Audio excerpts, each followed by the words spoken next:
ओए मोटी, एक बात कहूँ तुझसे। मैं बहुत ही लकी हूँ कि तू मेरी बेस्टी है।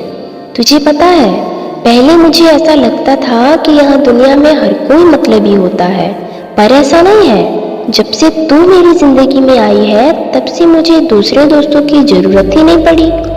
हाँ, तू थोड़ी नखरे वाली जरूर है। हाँ बाबा, मुझे पता है, अगर मेरा मैसेज कॉल्स नहीं गया तो तू मुझसे नाराज हो जाती है।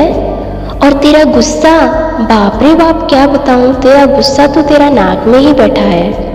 हाँ, पर ये बात भी सच है, तेरे नखरे कैसे उठाने हैं, मोटी को कैसे मनाना है, ये सिर्फ मुझे ही पता है। तू मोटी तो नहीं है, पर तुझे मोटी बोलना मुझे बहुत पसंद है।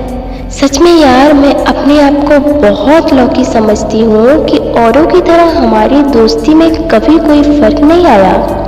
हाँ, मानती हूँ छोटी मोटी लड़ाई झगड़े हो ही जाती हैं, पर भूल से भी तूने कभी मेरा दिल नहीं दुखाया। सच कहूँ तो मुझे नहीं चाहिए दोस्तों की फौज, एक तू ही काफ़ी है। सच में यार, आई प्रॉमिस कि हमारी दोस्ती कभी भी नहीं टूटेगी। So much loves and hugs to you. Love you so much यार।